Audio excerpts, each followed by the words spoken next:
मित्रांनो, स्टॉक मार्केटमध्ये प्रत्येक इन्व्हेस्टरचं स्वप्न असतं की एखादा असा स्टॉक सापडावा जो काही महिन्यातच पोर्टफोलिओची दिशा बदलून टाकेल. माझ्यासाठी गेल्या 2 महिन्यात अशीच कामगिरी करणारा माझ्या पोर्टफोलिओमधला असा एक स्टॉक दाखवणार आहे, ज्याने मला फक्त मागच्या 2 महिन्यात जवळपास 200% पेक्षा जास्त रिटर्न दिला आहे. आणि नाही, हा कुठलाही पेनी स्टॉक नाही, कुठली क्रिप्टो नाही आणि कुठलाही स्पेक्युलेटिव्ह थीम नाही, तर हा आहे AI रिव्होल्यूशनचा एक असा हिडन बेनिफिशरी, ज्याबद्दल भारतात अजूनही फार कमी लोक बोलतात. एप्रिल 2026 मध्ये मी या कंपनीमध्ये माझी पहिली इन्व्हेस्टमेंट केली आणि आज अवघ्या 2 महिन्यात या स्टॉकने मला जवळपास 200% पेक्षा जास्त रिटर्न दिला आहे. पण या व्हिडिओचा उद्देश फक्त रिटर्न दाखवणं नाही, तर आजच्या व्हिडिओमध्ये आपण ही कंपनी नेमकं काय करते, AI बूम मध्ये याचा फायदा कसा होतो, कंपनीचे फायनान्शियल्स किती मजबूत आहेत, अॅनालिस्ट्स आणि इन्स्टिट्यूशनल इन्व्हेस्टर्स काय म्हणत आहेत, आणि सर्वात महत्त्वाचं म्हणजे 200% रॅली झाल्यानंतरही मी अजून बुलिश का आहे, हे सगळं सविस्तरपणे समजून घेणार आहोत. आणि या US कंपनीमध्ये नेमके कोणते इंडियन म्युच्युअल फंड इन्व्हेस्ट करत आहेत तेही आपण बघणार आहोत. तर ही कंपनी आहे सॅनडिस्क कॉर्पोरेशन. आपल्यापैकी जवळपास प्रत्येकाने सॅनडिस्कचे पेन ड्राईव्ह, मेमरी कार्ड किंवा स्टोरेज डिव्हाइस कधीतरी वापरली असेल. पण आजची सॅनडिस्क फक्त पेनड्राईव्ह बनवणारी कंपनी राहिलेली नाही. कंपनी नॅन्ड फ्लॅश मेमरी म्हणजे डेटा कायमस्वरूपी साठवून ठेवणारी मेमरी, त्यानंतर enterprise SSDs, data centre storage solutions आणि AI इन्फ्रास्ट्रक्चरसाठी लागणाऱ्या हाय स्पीड स्टोरेज सिस्टम्स तयार करते. आज आर्टिफिशियल इंटेलिजन्सचा वापर जगभर वाढत आहे. ChatGPT, जेमिनाय, क्लॉड यांसारखे AI मॉडेल्स लाखो कोटी डेटा पॉइंट्सवर ट्रेनिंग घेतात. हा डेटा फक्त प्रोसेस करावा लागत नाही, तर सुरक्षितपणे स्टोअर सुद्धा करावा लागतो. आणि इथेच सॅनडिस्कची भूमिका महत्त्वाची ठरते. जितका AIचा वापर वाढेल तितकी स्टोरेजची मागणी वाढणार आणि याच ट्रेंडचा सर्वात मोठा फायदा सॅनडिस्क सारख्या कंपन्यांना होऊ शकतो. आता मी या कंपनीमध्ये गुंतवणूक का केली, तर एप्रिल 2026 मध्ये मी या कंपनीत पहिला ट्रांच घेतला तेव्हा अनेक इन्व्हेस्टर्स व्हॅल्युएशन बद्दल चिंतेत होते. काहींना स्टॉक महाग वाटत होता, तर काहींना करेक्शनची भीती होती. पण मी स्टॉक प्राइसपेक्षा बिझनेस सायकलकडे बघत होतो. माझा विश्वास होता की AI रिव्होल्यूशनमुळे डेटा सेंटरची संख्या वाढेल, डेटा सेंटर्स वाढले की स्टोरेजची गरज वाढेल, स्टोरेजची गरज वाढली की नॅन्ड मेमरी प्राइसेस वाढतील आणि त्याचा थेट फायदा सॅनडिस्कला मिळेल. त्यामुळे मी शॉर्ट टर्म मार्केट सेंटिमेंटपेक्षा लॉंग टर्म बिझनेस ऑपॉर्च्युनिटीवर फोकस केलं आणि आज त्याचाच परिणाम म्हणून हा स्टॉक माझ्या पोर्टफोलिओमधील सर्वात मोठ्या विनर्सपैकी एक ठरला आहे. आता कंपनीचे फायनान्शियल रिझल्ट्स काय सांगतात ते बघूयात. मार्च 2025च्या क्वार्टरमध्ये कंपनीचा रेव्हेन्यू $1.7 बिलियन होता. तोच मार्च 2026 मध्ये जवळपास $6 बिलियन वर पोहोचला आहे. आणि प्रॉफिटेबिलिटी पाहिली तर मार्च 2025च्या क्वार्टरमध्ये कंपनी लॉसमध्ये होता, तर मार्च 2026च्या क्वार्टरमध्ये कंपनीचा $3.9 बिलियन प्रॉफिट आहे. म्हणजे रेव्हेन्यूच्या जवळपास 60% नेट प्रॉफिट. हे खरंच अनरियल वाटतं, पण रियालिटी आहे. म्हणजे एका वर्षात रेव्हेन्यूमध्ये कंपनीची क्वार्टरली ग्रोथ 300% पेक्षा जास्त झाली आहे,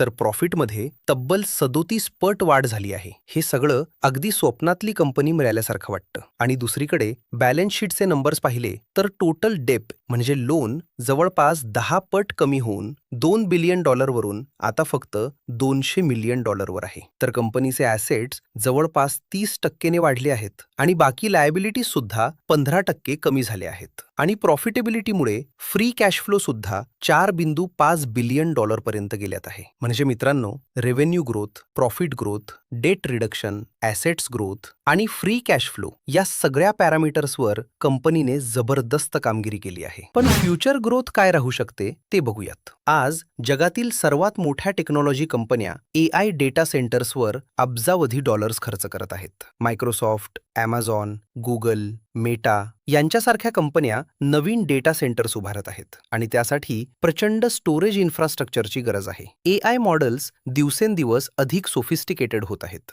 जास्त AI म्हणजे जास्त डेटा आणि जास्त डेटा म्हणजे जास्त स्टोरेज डिमांड. आता यावर अॅनालिस्ट्स आणि इन्स्टिट्यूशनल इन्व्हेस्टर्स काय म्हणत आहेत ते बघूयात. सिटी रिसर्चचे अॅनालिस्ट यांनी सांगितले की किऑक्स या कंपनीच्या मजबूत कमाईमुळे आमचा हा दृष्टिकोन अधिक पक्का झाला आहे की AI मधील वाढत्या रसामुळे स्टोरेजची मागणी सातत्याने मजबूत राहील आणि किमती वाढण्यासाठी अत्यंत अनुकूल वातावरण मिळेल. मेलियस रिसर्चने यावर भर दिला की आर्टिफिशियल इंटेलिजन्सच्या युगात मेमरी प्रोड्युसर कंपन्यांचे महत्त्व आता पायाभूत आणि अत्यंत इम्पॉर्टंट बनले आहे. तसेच बँक ऑफ अमेरिकाच्या मते सध्या गुंतवणूकदारांमधील मुख्य चर्चा सॅनडिस्कच्या क्लायंटसोबत असणाऱ्या मल्टी इयर सप्लाय पार्टनरशिपवर सेंट्रिक आहे, ज्याला कंपनी न्यू बिझनेस मॉडेल्स म्हणते. दुसरीकडे सावधगिरीचा इशारा देत सीकिंग अल्फाच्या अॅनालिस्टनी म्हटले आहे की आजच्या व्हॅल्युएशनवर गुंतवणूकदार मेमरीच्या तात्पुरत्या टंचाईला कायमस्वरूपी कमाई समजून पैसे मोजत आहेत. हा फक्त कमॉडिटीचा तेजीचा काळ आहे. कंपनीचा कोणताही कायमस्वरूपी संरचनात्मक फायदा नाही. म्हणजे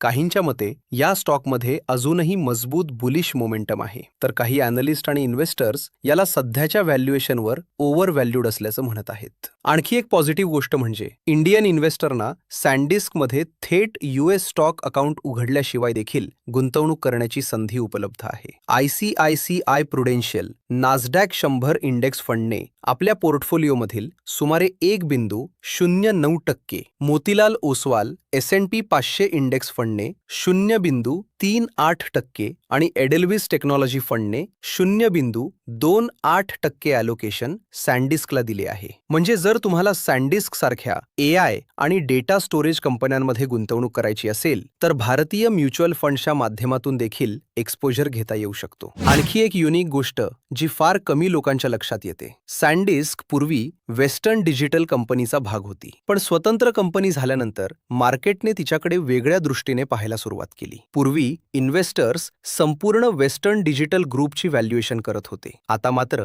सॅनडिस्कच्या AI स्टोरेज बिझनेसला स्वतंत्र व्हॅल्युएशन मिळत आहे. माझ्या मते या स्टॉकच्या रॅली मागचं हे सर्वात मोठं हिडन रिझन आहे. मार्केट आता या कंपनीला एक सामान्य स्टोरेज कंपनी म्हणून नाही तर AI इन्फ्रास्ट्रक्चर स्टोरी म्हणून पाहत आहे. आणि आता 200% रॅली नंतरही मी बुलिश का आहे? तर अनेक जण विचारतात की 200% रिटर्न मिळाल्यानंतर अजून स्टॉक होल्ड का करायचा? माझं उत्तर खूप सोपं आहे. मी स्टॉक प्राइसवर नाही तर बिझनेसवर फोकस करतो. जोपर्यंत AI डेटा सेंटर डिमांड मजबूत आहे, नॅन्ड प्राइसिंग मजबूत आहे आणि अर्निंग्स ग्रोथ सुरू आहे, तोपर्यंत बिझनेस स्टोरी जिवंत आहे. हो, व्हॅल्युएशन आज स्वस्त नाही. PE रेशिओ 70 पेक्षा जास्त आहे, पण मार्केट आजची अर्निंग्स नाही तर भविष्यातील अर्निंग्स प्राइस करत असतो. त्यामुळे शॉर्ट टर्म करेक्शन आली तरी लॉंग टर्म ग्रोथ स्टोरी अजूनही मजबूत वाटते. पण तरीही ब्लाइंड इन्व्हेस्टिंग करायची नाही. त्यामुळे येथून जर हा स्टॉक 25% पडला तर मी या स्टॉकमधून एक्झिट करेन आणि हाच 25%चा स्टॉप लॉस मी पुढे ट्रेल करत राहणार आहे. आता कन्क्लुडिंग स्टेटमेंट, सॅनडिस्क माझ्यासाठी फक्त 200% रिटर्न देणारा स्टॉक नाही. हा AI रिव्हॉल्युशनवर घेतलेला कन्व्हिक्शन बेट आहे. कंपनीचा बिझनेस मजबूत आहे, फायनान्शियल्स मजबूत आहेत, कॅश फ्लो मजबूत आहे आणि भविष्यातील डिमांड सुद्धा प्रचंड मोठी दिसते. त्यामुळेच 200% रॅली झाल्यानंतरही मी या स्टॉकबद्दल सकारात्मक आहे. अर्थात कोणतीही गुंतवणूक करण्यापूर्वी स्वतःचा अभ्यास जरूर करा.